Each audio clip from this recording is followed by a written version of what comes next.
Alasan sebenarnya dunia bergantung pada Indonesia. Indonesia adalah negara yang sudah tamat. Jika Anda berpikir demikian, Anda benar-benar tertinggal dari perkembangan dunia saat ini. Sekarang, di sebuah ruang kuliah di jantung Universitas Harvard, para elit terpaku oleh sebuah laporan yang mengejutkan. Dominasi Amerika telah berakhir. Mulai sekarang, kita tidak punya pilihan selain mengikuti negara raksasa itu. Jati diri Indonesia yang sebenarnya, yang membuat para cendekiawan di seluruh dunia terkejut dan gentar. Bagaimana mungkin sebuah negara kepulauan yang luas, dengan keragaman yang luar biasa dan tantangan yang tak ada habisnya, bisa menjadi jantung yang menggerakkan dunia? Hal ini disebabkan oleh sebuah hukum bertahan hidup yang gila, yang meruntuhkan semua logika yang kita kenal. Siapkah hati Anda untuk kebenaran mengejutkan yang membuat dunia terdiam? Inilah alasan sebenarnya mengapa dunia kini bergantung pada Indonesia. Tahun 2025. Masa depan bukan lagi janji yang cerah. Kecerdasan buatan mulai menggantikan manusia, dan generasi muda telah kehilangan mimpi, pertumbuhan ekonomi melambat, dan teknologi mencapai titik jenuh. Di ruang kuliah Ilmu Politik Internasional Universitas Harvard, Profesor Anderson perlahan membuka mulutnya. Ngomong-ngomong, ada satu negara yang sangat menakjubkan. Hanya satu negara yang menolak semua hukum keniscayaan itu. Lampu meredup dan layar menyala. Sebuah bendera perlahan muncul. Sang merah putih. Ruang kuliah menjadi senyap. Selama 10 detik, hanya keheningan yang terdengar di antara 150 mahasiswa. Suara profesor kembali menggema. Ini bukan keajaiban. Ini adalah kebiasaan yang bernama Indonesia.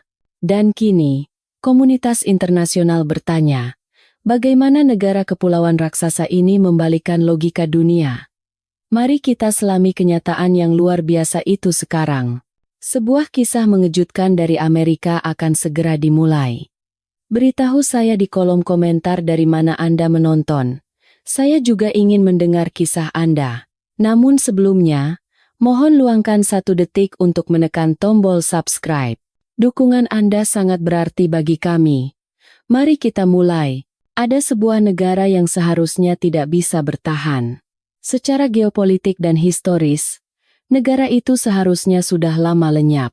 Namun, kini negara itu justru memegang jantung perekonomian global, dan tanpanya, dunia tidak akan berputar. Halo, nama saya Profesor Anderson. Selama bertahun-tahun di Harvard, saya meneliti negara-negara adidaya dan menganalisis kekuatan hegemonik. Akan tetapi, satu negara kepulauan ini menghancurkan semua rumus yang saya miliki, Indonesia. Hari ini, saya akan menunjukkan kepada Anda sebuah antitesis yang melampaui akal sehat. Beberapa hari yang lalu, saya memberikan kuliah khusus di Departemen Politik Internasional Harvard. Saat memasuki ruangan, saya terkejut. Lebih dari 300 mahasiswa memadati ruangan hingga ke koridor. 2 kali lipat dari jumlah mahasiswa di kuliah biasa. Saya langsung bertanya, siapa yang tahu pemenang Nobel Ekonomi tahun lalu? Beberapa orang mengangguk. Saya menampilkan fotonya di layar. Sepanjang hidupnya, ia hanya meneliti satu hal. Mengapa sebagian negara berhasil dan sebagian lainnya gagal? Ia menganalisis semua negara di dunia. Dan ia menunjuk pada satu negara. Saya meninggikan suara saya. Negara yang ia maksud adalah Indonesia. Ruang kuliah menjadi hening. Saya menulis besar-besar di papan tulis. 3 karakteristik bangsa Indonesia. Para mahasiswa serentak mengangkat pena mereka. Saya menulis yang pertama. Bangsa dengan daya adaptasi luar biasa. Sekaligus paling gigih di dunia. Seorang mahasiswi Prancis bernama Sophie mengangkat tangan. Menanggapi pertanyaannya apakah itu tidak berlebihan, saya dengan tenang menampilkan data. Tingkat melek huruf mendekati 100%. Kemampuan menyerap bahasa dan budaya asing yang sangat cepat. Para mahasiswa mulai berbisik. Tapi ini belum semuanya. Orang-orang yang cerdas beradaptasi ini juga merupakan bangsa yang sangat gigih. Saya menampilkan data tentang UMKM, jutaan usaha mikro, kecil, dan menengah menjadi tulang punggung ekonomi. Mereka jatuh, lalu bangkit lagi. Semangat wirausaha ini tertanam sangat dalam. Seorang mahasiswa Inggris bernama Thomas menunjukkan ekspresi takjub. Saya melanjutkan. Tapi itu belum semuanya. Lihat karakteristik kedua. Saya menulis di papan tulis. Bangsa yang mampu menyerap teknologi modern dan seketika mengolahnya dengan sentuhan jiwa Nusantara. Seorang mahasiswa keturunan Tionghoa bernama Chen memiringkan kepalanya. Tanpa jeda, saya menampilkan data tentang ekonomi digital. Lihat pangsa pasar ride-hailing, e-commerce, dan fintech di Asia Tenggara. Saya memperbesar angkanya. Indonesia mendominasi hampir separuh pasar. Para mahasiswa bersorak. Saya segera menambahkan data tentang industri kreatif, film, musik, dan animasi yang mulai merambah pasar global. Mereka tidak hanya meniru, tapi memasukkan unsur budaya lokal yang kaya, membuatnya unik. Saya berkata dengan tegas, inilah kekuatan inovasi kultural. Saya merendahkan suara. Yang paling menakutkan adalah yang ketiga, kekuatan kolektif untuk bangkit dari krisis. Gotong royong. Seorang mahasiswa Amerika bernama David menunjukkan wajah ragu. Saya menampilkan data tentang tsunami Aceh 2004. Kalian tahu peristiwa ini? Hampir semuanya mengangguk. Pada tahun 2004, Indonesia dihantam bencana dahsyat. Gempa berkekuatan 9,1 skala Richter dan tsunami yang meluluhlantakkan segalanya. Para ahli dunia memprediksi ekonomi Indonesia akan runtuh, dan masyarakat akan jatuh ke dalam kekacauan. Saya berhenti sejenak, lalu berkata, namun, bangsa Indonesia mengejutkan dunia. Ruang kuliah terpaku. Saya menampilkan foto-foto dari daerah bencana saat itu. Tidak ada penjarahan, tidak ada kerusuhan. Yang ada hanyalah orang-orang yang saling membantu, berbagi sisa makanan. Mereka yang kehilangan rumah justru berusaha menolong tetangganya. Saya menekankan, orang-orang yang biasanya santai, menunjukkan keteraturan dan persatuan yang luar biasa saat negara dilanda krisis. Inilah kekuatan pemulihan kolektif, semangat gotong royong. Media asing pun memuji pemandangan ini. Saya menampilkan kutipan sebuah artikel. Ketabahan, solidaritas, dan semangat saling menolong bangsa Indonesia adalah salah satu wujud kemanusiaan paling agung dalam sejarah. Sophie dari Prancis kembali mengangkat tangan. Profesor, lalu apa yang terjadi jika ketiga hal ini digabungkan? Saya tersenyum. Itu pertanyaan yang sangat tepat. Saya memandang para mahasiswa. Jika sebuah bangsa yang adaptif dan gigih mampu mengangkat teknologi ke level yang unik, dan setiap kali krisis datang mereka bersatu untuk menyelesaikannya, negara itu tidak akan pernah runtuh. Indonesia adalah sebuah formula keabadian. Thomas dari Inggris bertanya, tapi bukankah Indonesia sering dilanda bencana alam dan tantangan infrastruktur? Saya mengangguk. Benar. Gempa bumi dan letusan gunung berapi seolah menjadi agenda tahunan.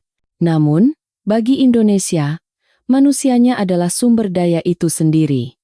Setiap warga negaranya adalah senjata, dan kualitas sumber daya manusia secara kolektif adalah yang paling dinamis di dunia. Saya menampilkan data berturut-turut. Jumlah unicorn startup terbanyak di Asia Tenggara. Keragaman hayati dan budaya terkaya di dunia. Negara dengan populasi muslim terbesar yang demokratis. Saya menekankan, semua ini lahir dari manusianya. Seorang mahasiswa keturunan Tionghoa berseru, tapi secara skala, mereka tidak bisa mengalahkan Tiongkok. Mendengar itu, saya menggeleng. Skala dan kepadatan adalah dua hal yang berbeda. Indonesia adalah bangsa dengan talenta yang tersebar dan beraneka ragam. Beberapa talenta dari 1 miliar orang berbeda dengan 270 juta orang yang semuanya memiliki tingkat kreativitas dan daya tahan tertentu. Ini adalah permainan yang sama sekali berbeda. Para mahasiswa mengangguk. Saya melontarkan pertanyaan terakhir. Lalu, mengapa bangsa seperti ini bisa lahir? Jawabannya ada dalam sejarah. Indonesia berkali-kali menghadapi ancaman kehancuran, namun mereka bertahan. Dari era kolonialisme ratusan tahun, gejolak politik pasca kemerdekaan, krisis moneter 1998, hingga berbagai bencana alam. Semua sejarah ini membentuk 3 karakteristik tadi. Mereka harus cerdas dan gigih untuk bertahan. Mereka harus cepat menyerap hal baru agar tidak tertinggal. Mereka harus bersatu setiap kali krisis datang untuk melindungi negerinya. Naluri bertahan hiduplah yang membentuk mereka. David dari Amerika bertanya, "Profesor, lalu bagaimana masa depan Indonesia?" Saya tersenyum. Itulah yang akan saya tunjukkan. Sekarang, saya akan memberikan buktinya. Tatapan para mahasiswa berubah total.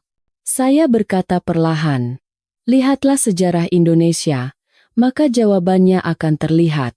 Mengapa mereka harus menjadi seperti ini? Mari kita mulai dari era kerajaan besar. Kisah tentang bagaimana mereka menyatukan Nusantara dan menjadi kekuatan maritim yang disegani." Para mahasiswa menahan napas. Saya melontarkan kalimat terakhir. Indonesia adalah negara yang bisa saja terpecah belah dari peta. Tapi sekarang, dunia tidak berputar tanpanya. Saya akan tunjukkan bukti dari antitesis yang menakjubkan ini. Sebuah peta kepulauan raksasa memenuhi layar. Para mahasiswa menatapnya dengan saksama. Saya menunjuk pada gugusan pulau yang membentang di antara 2 benua. Disinilah, sebuah bangsa secara ajaib mempertahankan kesatuannya. Indonesia. Sophie dari Prancis mengangkat tangan. "Profesor, seberapa kuat kerajaan-kerajaan di Nusantara saat itu? Kita bicara tentang Sriwijaya yang menguasai perdagangan laut selama berabad-abad, dan Majapahit yang dengan sumpah palapanya berhasil menyatukan wilayah yang lebih luas dari Indonesia modern. Mereka adalah imperium maritim terbesar pada masanya." Para mahasiswa menunjukkan ekspresi kagum. Yang lebih penting adalah bagaimana mereka melakukannya. Dengan diplomasi, kekuatan dagang, dan kekuatan militer. Thomas dari Inggris berseru, "Jadi negara kepulauan itu sudah menjadi imperium global sejak dulu?" Saya mengangguk. Benar. Mereka menguasai jalur rempah-rempah yang didambakan dunia. Saya menulis di papan tulis, strategi bertahan. 1. Harmoni dengan alam dan spiritualitas. Para mahasiswa fokus.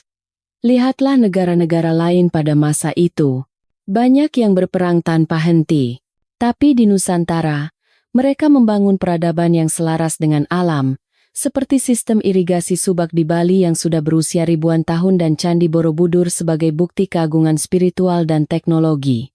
Chen bertanya, "Bukankah itu hanya karena mereka beruntung punya sumber daya alam?" Pertanyaan bagus. Tapi keberuntungan tidak bisa membangun peradaban. Saya menampilkan data tentang pembangunan kapal pinisi. Mereka adalah ahli pembuat kapal dan pelaut ulung. Dengan kapal-kapal ini, mereka menjelajahi samudra hingga ke Madagaskar.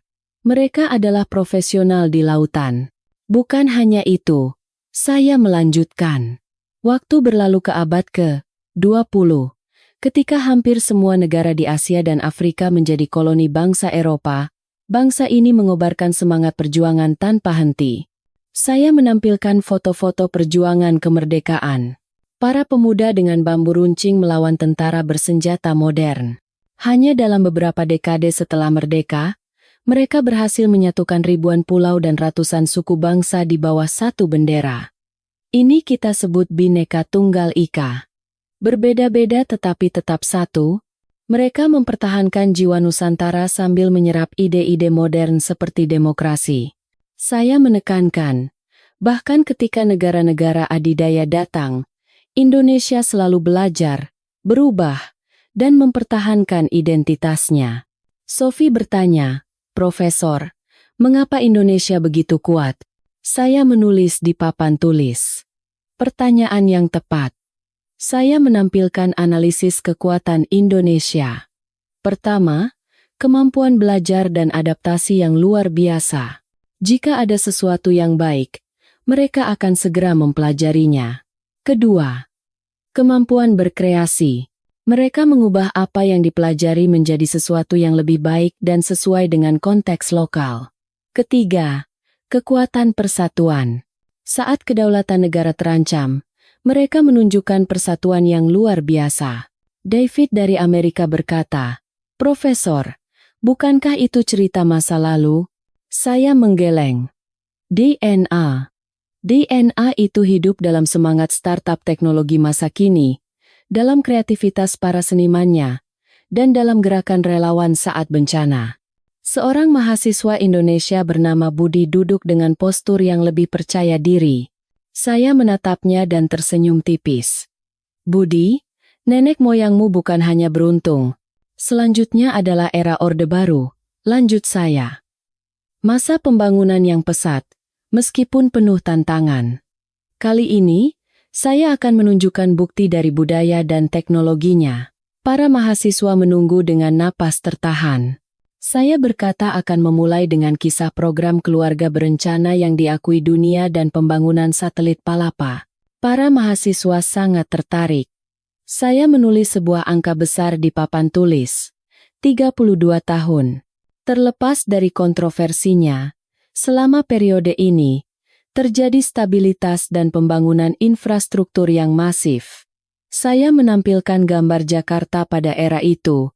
Saat itu, Jakarta mulai berubah menjadi kota metropolitan. Tingkat melek huruf meroket, dan akses pendidikan dasar merata di seluruh negeri.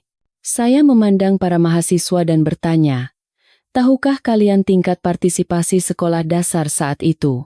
Beberapa mahasiswa menggeleng. Saya berkata perlahan, "Mencapai salah satu yang tertinggi di antara negara berkembang." Inilah fondasi yang memungkinkan Indonesia melakukan lompatan besar di era selanjutnya. Karena seluruh bangsa memiliki pengetahuan dasar. Thomas dari Inggris berkata kagum, "Indonesia benar-benar negara yang luar biasa." Saya tersenyum dan mengangguk. Obsesi terhadap teknologi juga sudah ada. Lihatlah satelit Palapa. Saya memutar video peluncuran satelit itu. Indonesia menjadi negara berkembang pertama di dunia yang memiliki sistem satelit domestik. Ini menghubungkan ribuan pulau dan mempercepat arus informasi. Para mahasiswa berseru kagum. Ini adalah cikal bakal revolusi digital modern. Jiwa inovasi bangsa Indonesia sudah terbentuk sejak puluhan tahun lalu. Sophie mengangkat tangan dan bertanya, "Profesor, mengapa teknologi itu tidak digunakan untuk tujuan ekspansi militer?" Saya menjawab, "Karena fokusnya adalah pembangunan internal."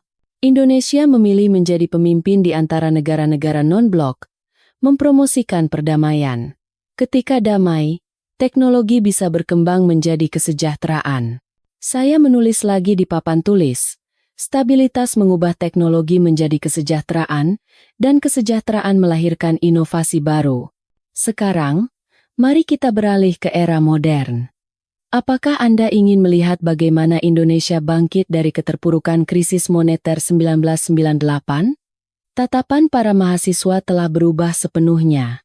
Saya berkata perlahan, tahun 1998, krisis finansial melanda, dan Jakarta dilanda kerusuhan. Namun, bangsa Indonesia bangkit kembali. Saya akan menceritakan kisah itu sekarang. Saya menampilkan satu foto di layar. Jakarta tahun 1998. Asap mengepul di mana-mana. Bangunan terbakar. Para mahasiswa terdiam. Tahun 1998. Inilah wajah Jakarta saat itu. Saya menampilkan foto-foto lain. Antrian panjang untuk bahan pokok. Keputusasaan di wajah orang-orang. Saya menampilkan data dari Bank Dunia yang menunjukkan betapa parahnya kondisi ekonomi Indonesia saat itu. Dunia mengatakan Indonesia akan menjadi negara gagal dan butuh puluhan tahun untuk pulih. Saya berhenti sejenak, lalu berkata, "Tapi apa yang terjadi pada Indonesia?" Saya menampilkan grafik pertumbuhan ekonomi.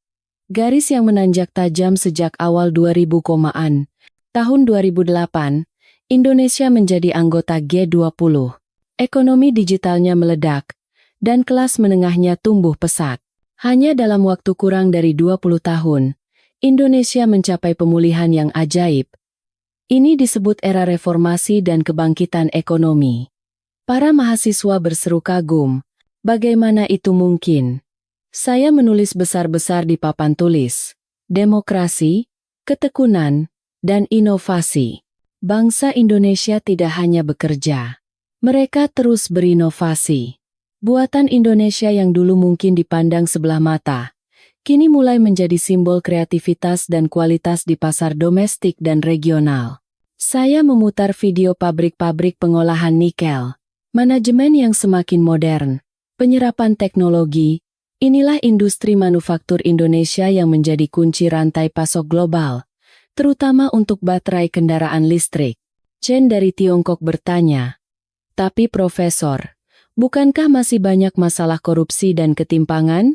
Saya mengangguk dan menjawab perlahan, "Benar. Indonesia menghadapi banyak sekali cobaan. Tapi disinilah antitesis yang luar biasa itu muncul." Saya memandang para mahasiswa dan berkata, melalui kesulitan dan tantangan, bangsa Indonesia menyadari sesuatu, semangat Pancasila. Spirit untuk hidup bersama dalam keragaman, bukan hanya menyelamatkan diri sendiri. Saya kembali bercerita tentang tsunami Aceh 2004. Alasan tidak ada kerusuhan besar di tengah kekacauan itu adalah karena kemampuan merasakan penderitaan orang lain sebagai penderitaan sendiri. Rasa empati itu ada di seluruh masyarakat. Saya menekankan, bencana memang melukai Indonesia, tapi di saat yang sama, ia menegaskan kembali ikatan kebangsaan mereka. Inilah salah satu alasan dunia menghormati, dan juga sedikit gentar pada Indonesia. Bangsa ini, tidak peduli apapun yang terjadi, tidak akan runtuh. Saya melihat Budi, mahasiswa Indonesia itu, duduk dengan punggung sedikit lebih tegak.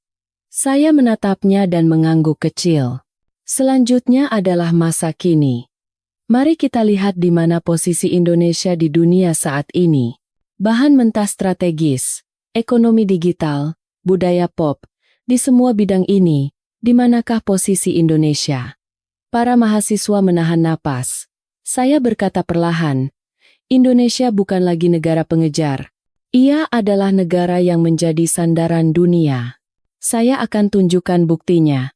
Saya menampilkan peta industri dunia di layar dan menandai sektor yang dikuasai Indonesia dengan warna merah. Cadangan nikel untuk baterai mobil listrik, produsen minyak sawit terbesar, pusat ekonomi digital di Asia Tenggara, industri konten kreatif, pusat pariwisata dunia. Layar menjadi merah. Saya memandang para mahasiswa dan berkata, saudara-saudari, ini bukan sekadar peringkat 1. Ini berarti mereka adalah pemain yang tidak tergantikan. Saya memberikan contoh kasus terbaru. Jika pasokan nikel dari Indonesia berhenti, produksi mobil listrik global akan terganggu. Jika ekonomi digital Indonesia berhenti, jutaan orang di Asia Tenggara akan merasakan dampaknya. Inilah posisi Indonesia saat ini. David dari Amerika berseru kagum. Jadi Tesla dan perusahaan teknologi lain tidak bisa berbuat banyak tanpa bahan baku dari Indonesia? Saya mengangguk. Tepat sekali. Negara lain mungkin merakit produk akhirnya, tapi jantung dari revolusi energi hijau ada di tangan Indonesia. Saya beralih ke topik kepemimpinan global. Konferensi G20 di Bali. Posisi Indonesia sebagai penengah dalam konflik global. Saya menekankan, karena mereka tidak punya sumber daya yang melimpah di masa lalu, mereka mengasah diplomasi. Hasilnya, mereka mencapai posisi yang tidak bisa ditiru oleh negara lain. Saya menulis kalimat terakhir di papan tulis. Kekuatan lahir dari naluri bertahan hidup, dan kini menjadi sebuah kepercayaan. Saudara-saudari, Indonesia menjadi negara yang berpengaruh karena keharusan, bukan pilihan. Demi bertahan hidup sebagai bangsa yang bersatu. Dan kini, kekuatan itu menjadi kepercayaan dunia. Produk Indonesia mungkin belum sempurna, tapi semangat dan potensi bangsa Indonesia tidak diragukan lagi. Kepercayaan inilah aset terbesar mereka. Sophie dari Prancis berkata kagum. Ini benar-benar kisah yang luar biasa. Saya masuk ke bagian penutup. Selama 25 tahun saya meneliti politik internasional, Belum pernah saya menemukan negara dengan pesona seaneh Indonesia. Mereka melewati gelombang sejarah, bangkit dari abu, dan kini menjadi pilar yang menopang sistem dunia. Saya merendahkan suara dan berkata perlahan, memahami Indonesia secara utuh mungkin sulit. Tapi jika Anda mengenal semangat Pancasila, jiwa gotong royong, dan kemampuan mereka untuk bangkit berkali-kali, Anda akan memahami aliran kekuatan yang menggerakkan abad ke-21 lebih akurat daripada siapapun. Saya mengetuk papan tulis untuk terakhir kalinya. Memahami Indonesia adalah memahami komunitas internasional masa depan. Ruang kuliah menjadi sunyi senyap. Saya menutup buku dan berkata, saudara-saudari, yang ingin saya tekankan hari ini adalah ini. Saya menatap setiap mahasiswa, bahwa semangat dan budaya yang tak terlihat, lebih kuat daripada sumber daya dan wilayah yang terlihat. Indonesia memiliki kekuatan itu. Saya mengucapkan kata-kata terakhir dengan perlahan. Dunia kini memperhatikan Indonesia, negara yang tenang namun kuat, rendah hati namun bangga, menjaga tradisi sambil terus berinovasi. Saya menambahkan sambil tersenyum, cobalah Anda semua mempelajari Indonesia. Petunjuk menuju masa depan ada di sana. Seketika, seorang mahasiswa bertepuk tangan, diikuti oleh yang lainnya. Ruang kuliah dipenuhi gemuruh tepuk tangan, dan saya menundukkan kepala untuk memberi hormat. Para mahasiswa perlahan meninggalkan ruangan, tetapi tatapan mata mereka telah berubah sepenuhnya. Budi, mahasiswa Indonesia itu, berjalan keluar dengan ekspresi bangga dan langkah yang mantap. Sambil memandang papan tulis, saya berpikir, memahami Indonesia adalah memahami politik internasional. Saya yakin kalimat itu adalah sebuah kebenaran. Terima kasih telah mendengarkan cerita saya sampai akhir. Semoga Anda semua sehat selalu. Bagaimana cerita hari ini? Mungkin ada yang bilang ini kisah yang sulit dipercaya. Tetapi dalam hidup, momen seperti itu benar-benar ada. Kekuatan untuk bangkit kembali secara ajaib bahkan dalam situasi yang sepertinya mustahil. Terkadang kita bertanya-tanya dari mana kekuatan itu datang. Bukan dari bantuan orang lain, tetapi dari hati yang memaksa diri untuk maju selangkah lagi. Mungkin itu adalah batu karang di dalam diri kita yang menguat sedikit demi sedikit seiring waktu. Pada akhirnya, hidup ini bukan tentang kesuksesan besar, melainkan tentang proses jatuh dan bangkit kembali itu sendiri. Semoga melalui cerita hari ini, kita semua bisa berhenti sejenak dan bertanya pada diri sendiri, di mana aku sekarang? Dan terkadang, hidup memang mengharuskan kita untuk terus berjalan di jalan yang tidak memiliki jawaban pasti. Silakan tinggalkan pemikiran Anda di kolom komentar di bawah, dan bagikan kisah inspiratif ini kepada orang-orang di sekitar Anda untuk kita diskusikan bersama.